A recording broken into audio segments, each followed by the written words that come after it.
Ladies and gentlemen, good evening. I'm Prasad and you're watching KiniFlash. 1 year ago on this day, Najib Abdul Razak was still caretaker Prime Minister. How about that? And then May 9th happened and poof, Malaysians put a new man in the driver's seat in Putrajaya. In conjunction with Pakatan Harapan's 1 year in power, we interviewed Dr. Mahathir Mohamad, who went from being BN's longest serving Prime Minister to the man who would break BN's 6-decade winning streak. Once perceived as a dictator during his previous premiership, Mahathir's approval rating went up to 83% when he led Pakatan Harapan to victory in GE14. However, his second stint as Prime Minister at the age of 93 hasn't exactly been a walk in the park either. His approval rating has dropped to 46% by March 2019, according to pollster Merdeka Centre. Do you think that the public opinions against you and your government is somehow there's misunderstanding? Yeah, there must be people who are against me. Some people who are dead against me, who wish I'm dead, you see. But there are people who are quite friendly. They all shake my hands, you know, they smile, even say I love you.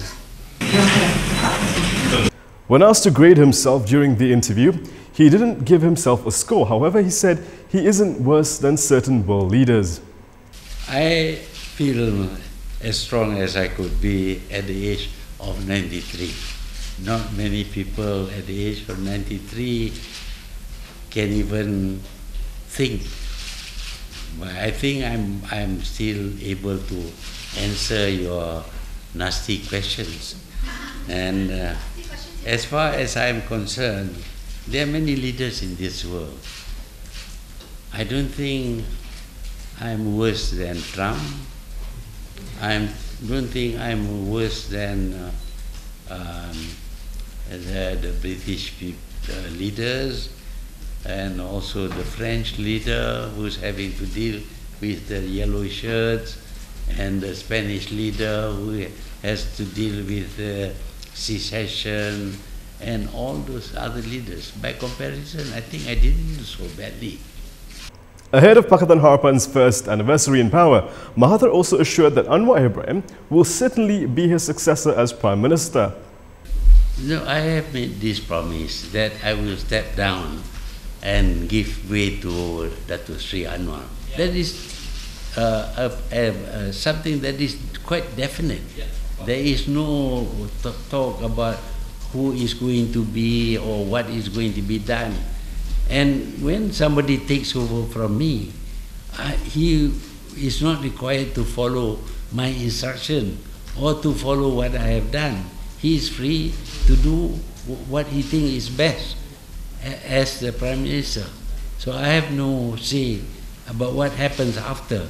My job is to prepare the country as much as possible so that it can be taken over by my successor. So what happens to Deputy Prime Minister Dr. Wan Azizah Wan Ismail when her husband Anwar Ibrahim becomes the Prime Minister? It's one whole circle. It has come back almost like one whole circle when it happened a long time ago, and I was the wife. But now somehow, you know, I've been thrown into this position and this tanggungjawab amanah. So I think I'll be more helpful in a sense. I will not go into active politics, I think, until I finish my term. But I think it's important to be a very responsible citizen of Malaysia. Yesterday, we reported that 1.5 billion ringgit from assets allegedly acquired using stolen 1MDB funds were recovered. Finance Minister Lim Guan Eng hailed the recovery as an early step to resolving the scandal. He added that the money will go towards repaying 40.2 billion ringgit in 1MDB debt, as well as 10.8 billion ringgit in interest. This includes 8.6 billion ringgit that the Finance Ministry had already forked out for 1MDB. The international NGO Human Rights Watch has expressed frustration with the Pakatan Harapan government over slow progress on the implementation of human rights reforms. At a press conference in Petaling Jaya, which was jointly held with Amnesty International Malaysia, Phil Robertson said the Harapan government needs to show conviction. I think that the government needs to be very clear and explain, this is what the situation is, this is how we're going to go forward, and, this is our decision. You elected us.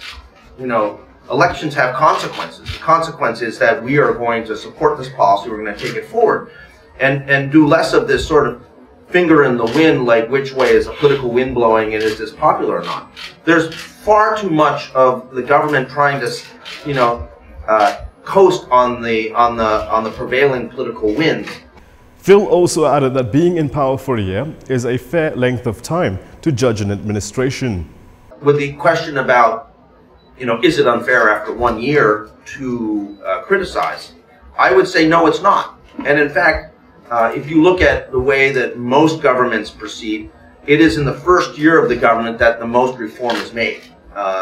This is when the political momentum is there. This is when people are expecting for things to change. And, we've now crossed this 1 year mark. It's not too late for reforms. But, in another year or two, the next thing you know, we're going to be talking about people looking towards the next election. And once the politics gets even deeper into it, it becomes harder to make reforms. Road Safety Council member Lee Lam Thai has urged the Road Transport Department and the Malaysian Institute of Road Safety Research to share their research on car tinting, including its correlation with crime. Lee said this is to allay concerns after police said the government's decision to allow a completely dark tint for the back half of vehicles would hamper enforcement work. Yesterday, Transport Minister Anthony Loke said the limit for the rear side and rear windows will be removed, meaning that a motorist can use tint with any VLT, including 0%. And that is all from me today. For more stories, go to KiniTV.com. Please subscribe, leave a message and hit like. I'm Prasad. Thanks for watching. Good night.